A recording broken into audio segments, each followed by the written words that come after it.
Kondangan meneh bolo jan sasi iki ra rampung-rampung. Lah iki mau ceritane aku saka ngalas ki nglusu. Bajekno ora kobesan iki mau lah aku mak gregah ngono ki langsung arek adus bolo. Pokoke anggere wayah sore iki kok nek nang omah hawane ngantuk ora kaya nek nang ngalas bolo. Lah lanjut wae aku langsung arek adus. Lagi mau dadak nimba banyu bolo, ora nimba ding iki ngeslang tapi yo banyune iki wis ora metu lho bolo, kudu embere iki didukke ngisor niki lagi metu. Wong jero bak ki banyune ya wis jeglok akeh bolo, wis ketiga dawa tenan pokoke iki ngangsu. Padahal musim udan ki ya jek suwe bolo. Jane yo ngepam ki metu tapi ora lancar, kadang mati, kadang urip ngono kuwi. Lah saiki ki kepasan pame mati, banyune gur ngiwir ngono kae. Yo mungkin debit aire jero lemah ki menyusut lho bolo.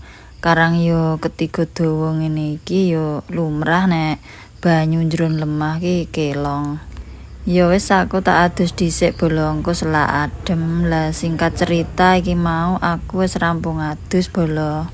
Seperti biasa aku ki ya wis nganggo leci, nganggo manset sisan gek engko ki kari ganti klambine. Lah iki mau banyune ki nganti kaya es bolo, pokoke anyes kae. Aku kadang nek sore ngene iki aduse nggo banyu anget men ora kademen.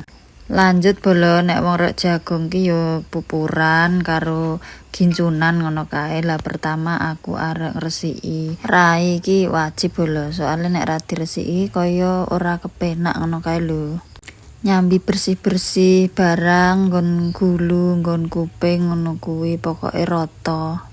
Lanjut gandeng iki wis sore iki aku nganggo krim malam sisan bolo. Dadi engko ki krim malam tak timpang nganggo foundation kayak engko bengi iki wis ora kalan ngresiki. Seperti biasa aku ki nganggone tipis-tipis wae bolo. Lah kuwi mau sing do takon foundatione apa wis tak sepil iki lengkap pokoke aku tutorial gawe alis barang pokoke komplit. Enek sepil apa lipstick barang pokoke ditonton tekan akhir sing do wingi do takon nggo lipstick apa, foundation apa, concealer apa, pokoke ditonton di apa simak bolo.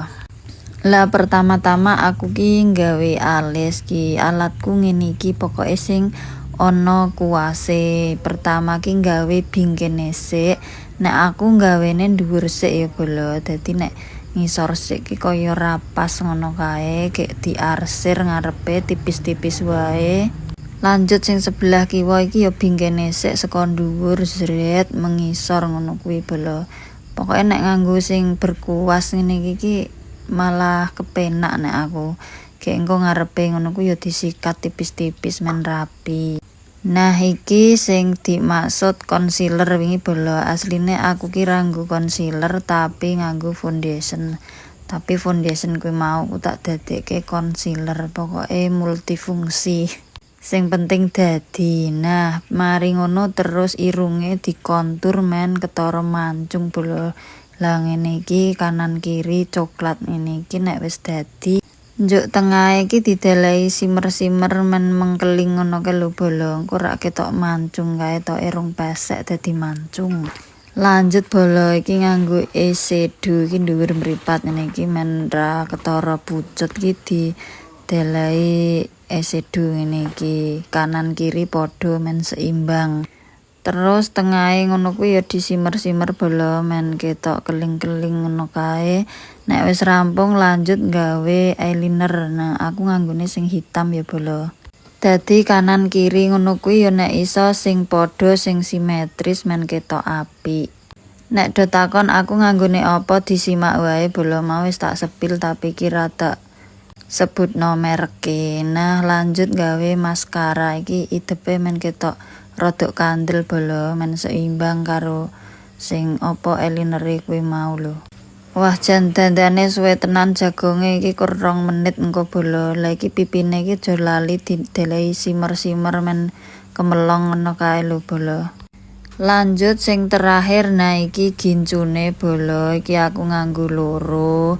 Sing ngisor ki ya warnane rada oren-oren rada padang, lah sing kedua ki ya rada gelap. Soalnya aku ki ora seneng warna sing cetar ngono kae. Lanjut meneh neng nggon klambi bolo, lah aku nganggo rok putih iki ge bruklate ki ireng.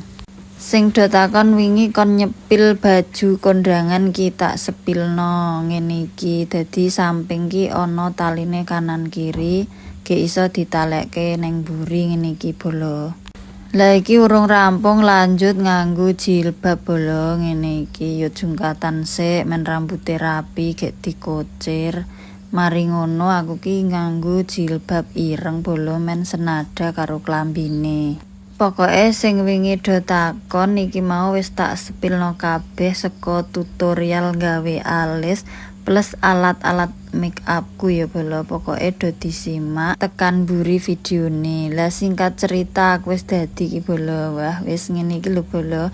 Pokoke roke putih, klambine ireng, jilbabe yo ireng, pokoke ireng kabeh padha wonge iki antik ra ketara. Lah ujug-ujug aku wis tekan nggone wong ewo iki bolo. Jan ngantri kaya wong arek njikok sembako, enek mbake campur sari karo Mas Jangis barang.